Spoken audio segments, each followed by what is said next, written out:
Good to be with you today. We're going to be talking about Daniel this morning.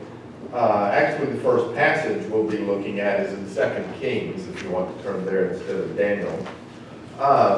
Daniel, keeping faith under pressure. After I wrote that, I realized I wasn't entirely happy with my word order. It sounds like, you got faith and you're trying to keep that faith under pressure. So, the need to keep our faith when we are under pressure, just to make that clear. When we think back to Daniel and the times in which he lived, we have here, this is the land of Israel, and last time I've been showing you maps very much. We were talking more about Paul's travels over this direction. But we're going to be looking east this morning. Jerusalem is right down here. The kingdom of Judah, which was kind of half of the remaining kingdom of the Israelites. The rest of them had already been taken into captivity, the ones that lived up here in the northern section. The ones down here in the southern section, we're talking about like 600 years before Christ.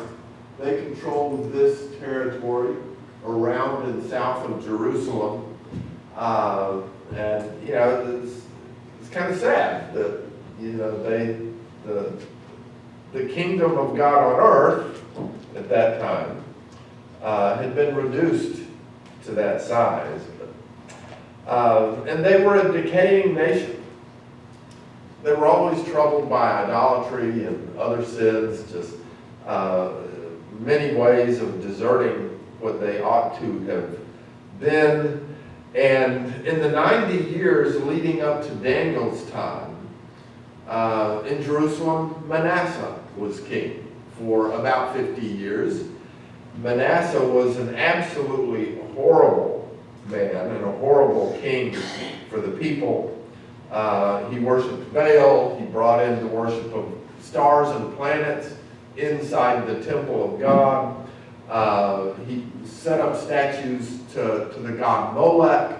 The statues to Molech were usually in a form kind of like this, and he was hollow, made out of metal, and they would burn a fire within him, and they would offer their children as sacrifices on his outstretched arms.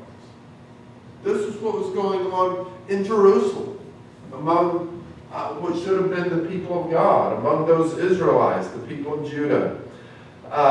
Josiah was king after Manasseh. Josiah realized a lot of that was wrong and reformed a lot of things officially, but the people did not really change and do what was right. They remained evil. The nation is still facing destruction, and the nation is headed toward collapse, and then you had a couple of more kings after Josiah who were not good. And then comes on the scene Babylon. Babylon is over here in the region of Mesopotamia. It's where Iraq is today. And Babylon had been a powerful kingdom a long time before this. But then other kingdoms rose and they had kind of shrunk back, but now they are on the rise again. And they began conquering the lands wider around the city of Babylon and the kingdom to the north and kingdoms to the north and west. And they have now conquered all of this, and it's a growing Babylonian empire. And they had come to Jerusalem. They had not quite captured Jerusalem and Judea yet until we get to this point when Daniel is young. And, the Babylonian kingdom is a strong kingdom. It's a powerful, successful kingdom. They had overtaken the Assyrian Empire to their north that had been kind of the world empire of that part of the world.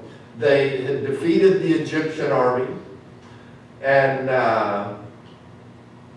now we read in 2 Kings chapter 24, verse 1. In his days, Nebuchadnezzar, king of Babylon, came up, and Jehoiakim became his servant for 3 years. Jehoiakim is one of these final two kings in Jerusalem. There was Manasseh, then there was Josiah, and then these couple more kings. Jehoiakim was one of those. So Jehoiakim is king of Jerusalem. Nebuchadnezzar sends his forces to Jerusalem, as we read in this verse, Jehoiakim became his servant for 3 years. That means they had to now pay taxes to Babylon. It meant that the Babylonian king came and took whatever he wanted to take from Jerusalem.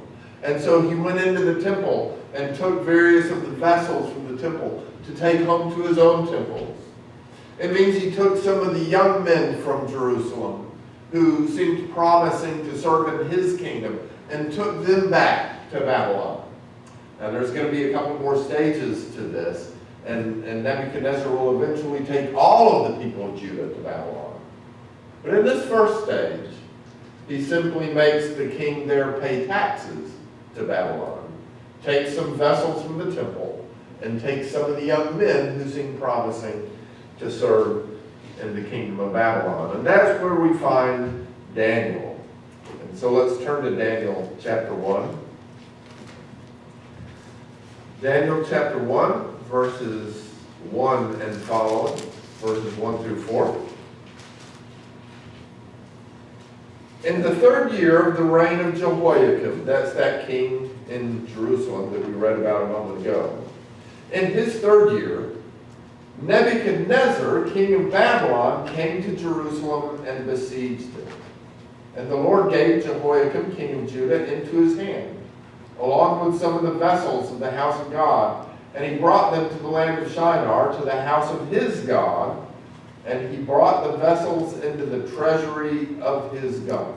Then the king, Nebuchadnezzar, king of Babylon, ordered Ashpenaz, the king of his officials, to bring in some of the sons of Israel, including some of the royal family and of the nobles, youths in whom there was no defect, who were good-looking, showing intelligence in every branch of wisdom, endowed with understanding and discerning knowledge, and who had ability for serving in the king's court.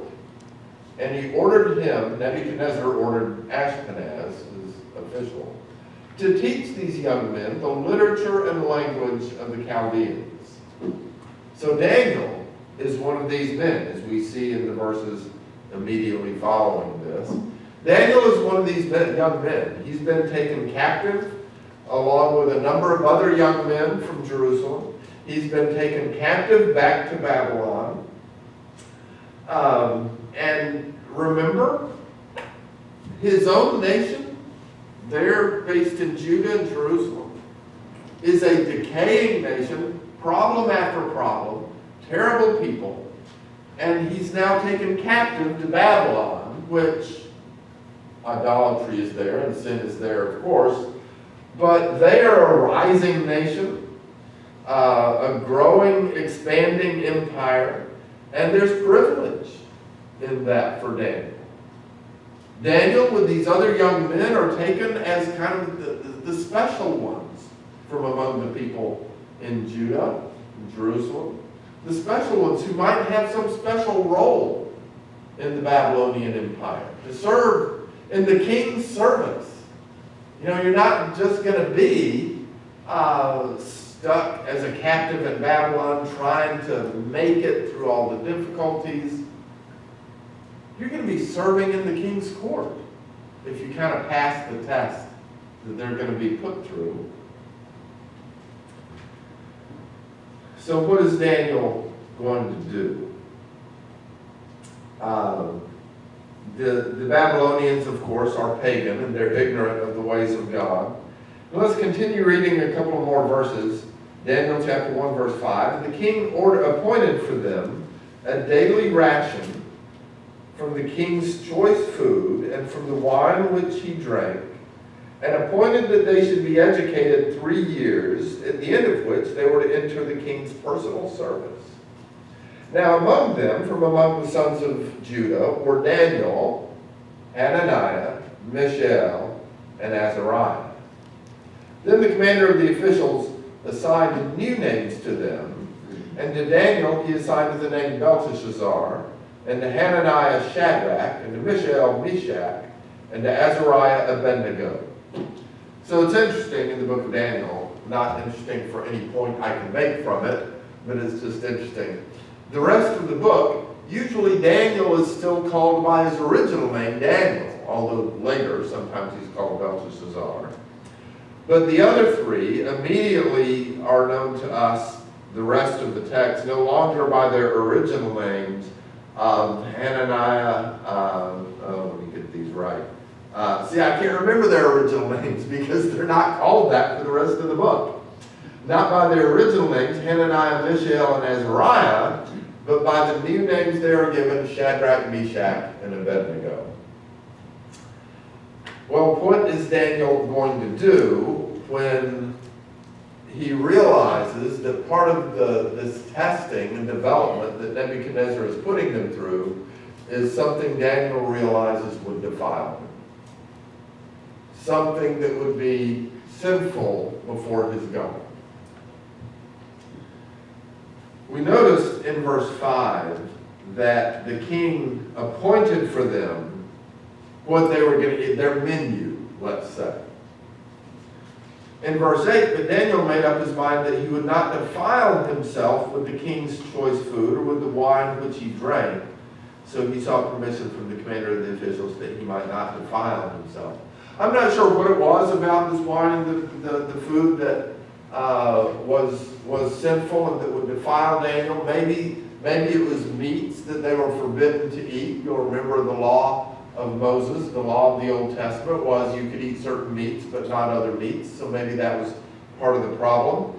But regardless, Daniel knew, even if we don't know exactly what the problems were, that these things would defile him before his God, and he wasn't going to do that. And so that's the first question to look at. Daniel here is pressured to do that which is wrong. And what's he going to do? It's an important question. And it's important to look at good examples when they are faced with something where they're pressured to do something that's wrong. Because all of us face that.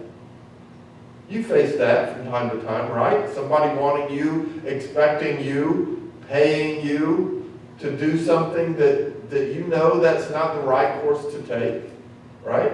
Maybe it's just family members who are wanting you to engage in some activity with them, or activities at a time when you have spiritual obligations, whatever it may be, a family who aren't Christians, and pressuring you to do something that you know you should be doing something different than that. Maybe it's at work and your boss, your work environment expects you to do a certain thing and you realize, oh, they're going to want me to do this, or wanting you to put your work ahead of your service to God, pressured to do something that you know is wrong. Maybe it's going to be our government pressuring us to do things that are wrong. Maybe it's just our society in general, pushing us to recognize certain things as acceptable when we know those things are wrong and we should not show ourselves to be accepting those things. Daniel here is pressured to do what's wrong, and we want to notice how he handles it to learn some things about how we should handle it. So let's go ahead and read from verse 5 through the end of chapter 1. And we'll come back and discuss these things. The king appointed for them a daily ration from the king's choice food and from the wine which he drank, and appointed that they should be educated 3 years, at the end of which they were to enter the king's personal service. Now among them, from the sons of Judah, were David, Hananiah, Mishael, and Azariah. The commander of the officials assigned new names to them. To To Daniel he assigned the name Belteshazzar, and to Hananiah Shadrach, and to Mishael Meshach, and to Azariah Abednego. But Daniel made up his mind that he would not defile himself with the king's choice food, or with the wine which he drank. So he sought permission from the commander of the officials that he might not defile himself. Now God granted Daniel favor and compassion in the sight of the commander of the officials. And the commander of the officials said to Daniel, I am afraid of my lord the king, who is appointed for your food and your drink. For why should he see your faces looking more haggard than the youths who are your own age? Then you would make me forfeit my head to the king.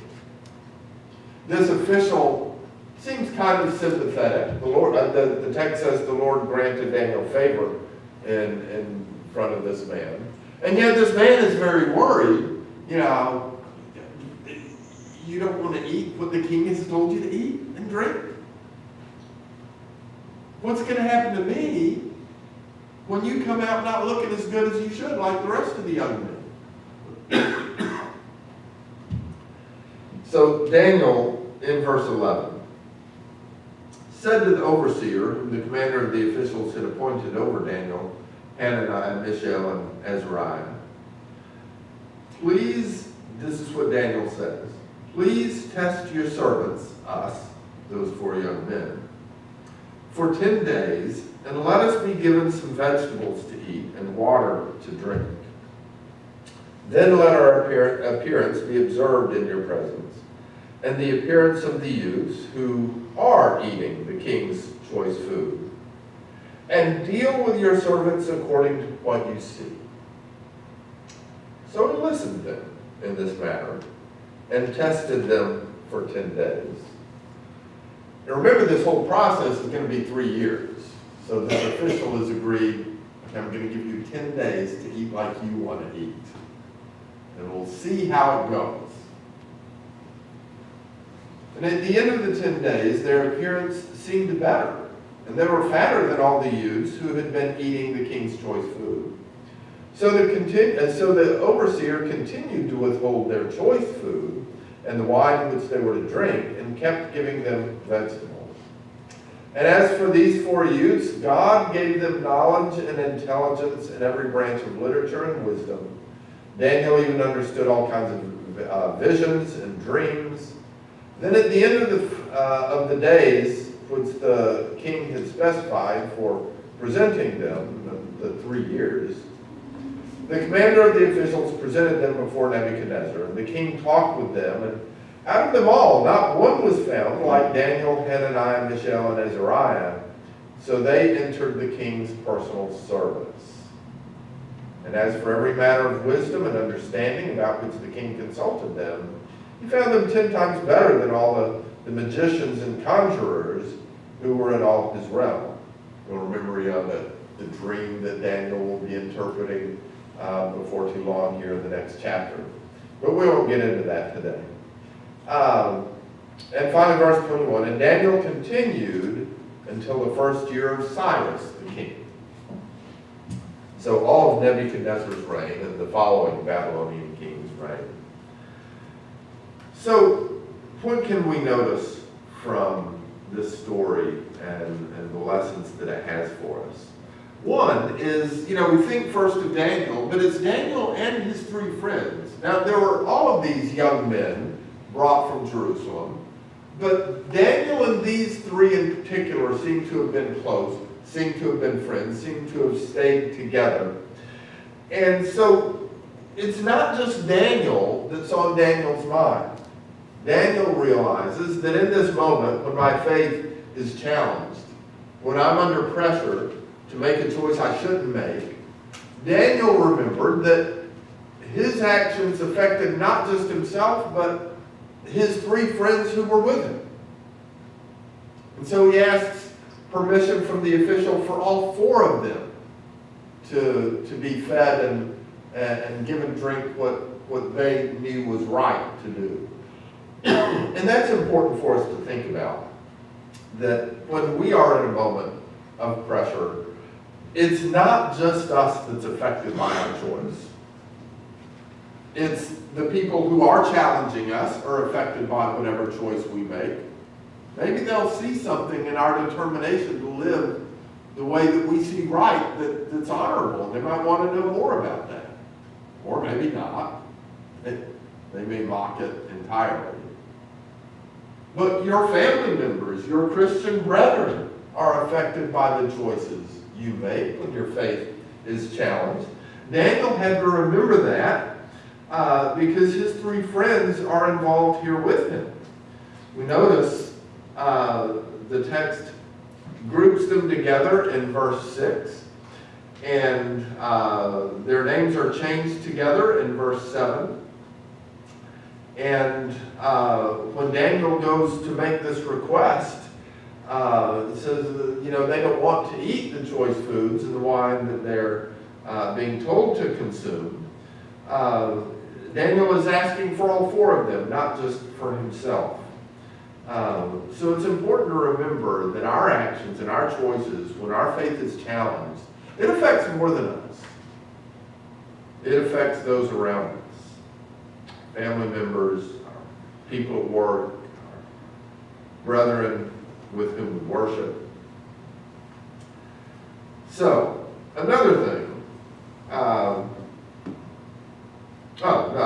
sorry, I looked at the wrong place in my notes.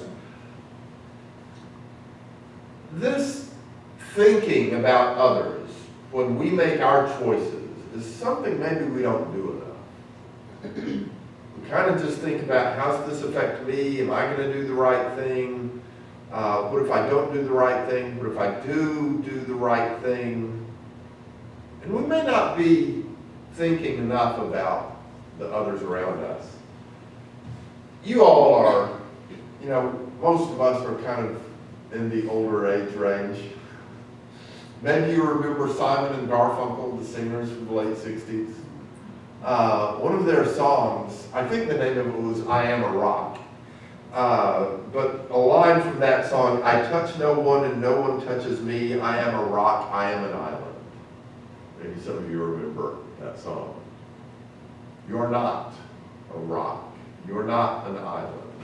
We're all interconnected and our actions influence one another. Daniel knew that. And so Daniel thought about his friends and sought permission for all of them.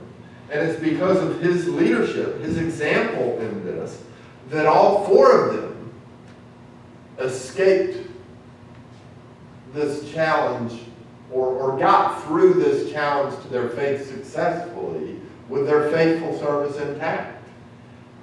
Escaped the defilement that food and drink was going to give them. They pleased God and they were blessed by God, but I'm getting ahead of myself with those comments.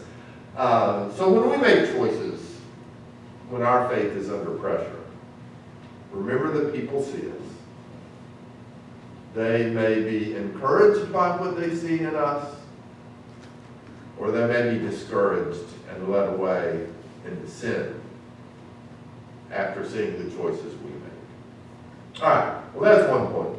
Another point, my favorite phrase in this passage is in verse 8. In verse 7, the menu is given to them. Here's the food you're going to be eating. Here's the wine you're going to be drinking. That's verse 5, actually. I may have said the wrong verse there. But then verse 8, but Daniel made up his mind. Now, if you have the New King James, you have there that Daniel purposed in his heart, which is also a good translation of this. But I think made up his mind captures the intent of the text in this verse better. Daniel made up his mind that he would not defile himself with the king's choice food or with the wine which he drank. So he sought permission from the commander of the officials that he might not defile himself. Daniel made up his mind. He's a captive in a foreign country 550 miles away from where he has lived. He is far away from the temple. The temple is either has been destroyed by this point or is shortly to be destroyed in Jerusalem. Everything that he's known is falling apart. He's been one who wants to serve God, but now he's in this other empire, that in fact could give him some advantages, serving in the king's personal service. And also,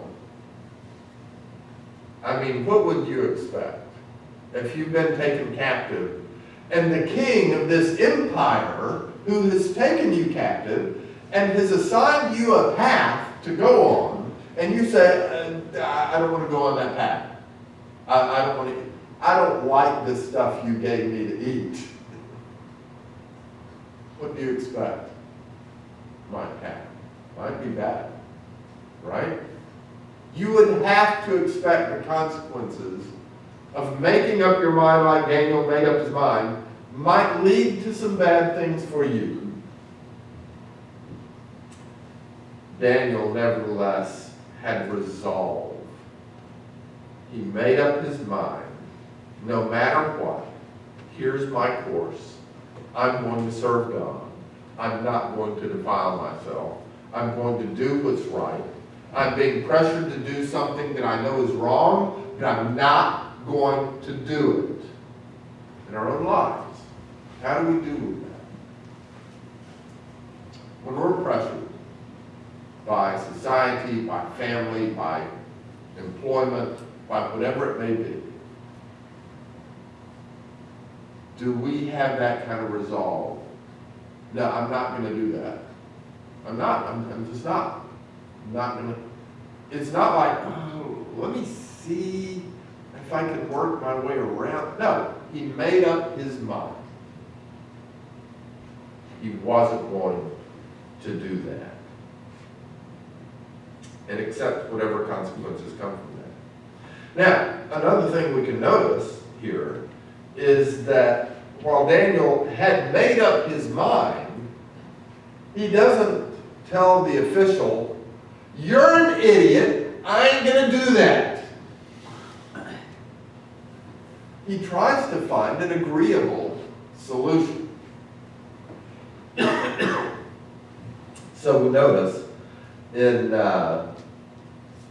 verse 12, Daniel says, "Please test your servants for 10 days, and let us be given some vegetables to eat and water to drink. Then let our appearance be observed in your presence, and the appearance of the youths who are eating the king's choice food. We'll eat what we request to eat, if you'll allow us to do this. And the rest of these young men will eat what the king has told them to eat, and at the end of 10 days, see if we aren't fine. Test us this way." And so the official agreed. So when your faith is put under pressure, and somebody wants you to do something that's wrong, society is pressuring you to think a certain way, to act a certain way, to say things a certain way. Your work is wanting you to put work before your service to the Lord. Your work is wanting you to do something that you know is not right. Your family, your extended family, your close family, your friends, whoever it might be, is wanting you to do something that you know, I should be doing something else, not that. Don't make your response, "You're an idiot, I ain't going to do that." Try to find an agreeable solution in those circumstances. As Daniel did, he speaks with the official. He says, "Let me propose something to you. See if we can't do it this way." Now, while I see the value in Daniel trying to find this agreeable solution, it is important to remember that even before he attempts this agreeable solution, he'd already made up his mind he wasn't going to eat that food and drink that drink. So, what would have happened if the official had told Daniel, "No, I'm sorry, I sympathize with you, I appreciate that you came to me in a kind way and seeking this agreeable solution, but no, you got to eat the food, you got to drink the drink. What would Daniel have done? He tried to find an agreeable solution. He's told no. Well, that's the importance of that first line in verse 8. He made up his mind already what he was going to do. When we're pressured to do something that's wrong, make up your mind. I'm not going to do that. I don't care what. I'm not going to do that. Now, when I talk to the person who's pressuring me, I'm going to try to find an agreeable solution to this conflict. He wants me to do this. I'm not going to do it. So let's see if we can't work something out. But in any case, whether he listens to me or whether he doesn't, whether he likes my agreeable solution or he doesn't like my agreeable solution, I'm not going to do that thing I shouldn't do. That's the value in verse 8, that Daniel made up his mind that he would not defile himself with the king's choice food or with the wine which he drank. Well, I've just kind of been talking about that without looking at my notes, and I need to take a moment to see if there's something in my notes that I've omitted.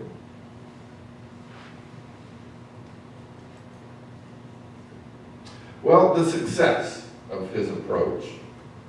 Verse 14, so he listened, the official listened to them in the matter and tested them for 10 days. And you'll remember from our earlier reading in the following verses that they came out looking even better than all the other young men. I think that was God's providence, and maybe God's miraculous power involved in that as well. And the official saw that.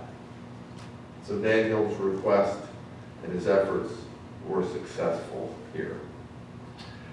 And finally, the last thing I want to mention from this passage is that God blessed Daniel's efforts, and he will bless our efforts when we make up our minds to do the right thing, even though we're being pressured to do the wrong thing.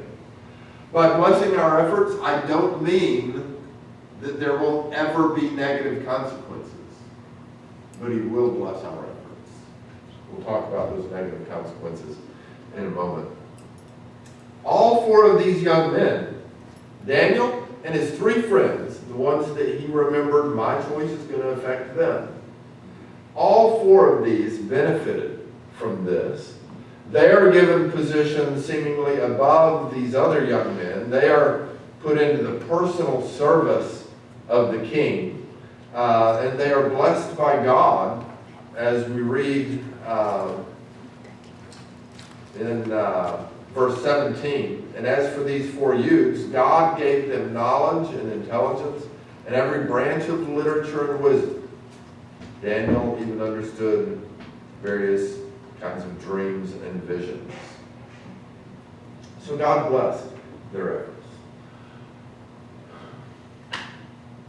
As you're living your life day to day, and some challenge to your faith comes along, know that God is watching you. And by that, I don't mean know that he's watching you, just ready to strike you down, although if we make wrong choices, that might be the result. But know that he is watching you to support you, to bless you when you make the right choices. Daniel and his three friends made the right choices here, and God was watching and saw that and blessed them. God is watching us. When we make up our minds to do the right thing, when we have resolve to take the right course, even as we are calm and reasonable in those efforts, God will bless you. By that, I don't mean he'll necessarily save you from the consequences that come from those who've been pressuring you. We think of Stephen in the New Testament. Stephen, who was a Christian in the early church. Stephen, who was proclaiming the word of God to the people, and who was challenged, and who was falsely accused, and who was brought before the Sanhedrin court and lied about. They lied about him. Stephen had a choice. I can either live like the Jews, the court wants me to live. I can say the things they want me to say, or I can stand by my word. And Stephen very obviously made up his mind he was going to stand with the Lord. And I'm confident that the Lord blessed Stephen. But on that occasion, he didn't save Stephen from the evil of those who were challenging his faith. Stephen was stoned to death. But he went to be with the Lord. Sometimes in life, when our faith is challenged, and we stand for what's right, sometimes we're going to face some negative consequences, and those negative consequences will happen. But you know what? God will see you through those negative consequences. He'll carry you through those negative consequences. Even if it's death, the Lord will carry you through those consequences. Now, most of the time, we're not going to face death, right? It's going to be smaller things. And God will carry you through those things. That is a great lesson from Daniel and his friends on how to handle things when we're pressured by society, by those around us, who don't share our faith in the Lord, who don't share our understanding of what it means to really serve the Lord. If there's anybody here today who hasn't really made up your mind to serve the Lord, to give your life to Him, to be baptized into Christ, if there's anybody here today who needs to confess some wrong or just ask for prayers, we would ask you to do as the song title says, come to Jesus today.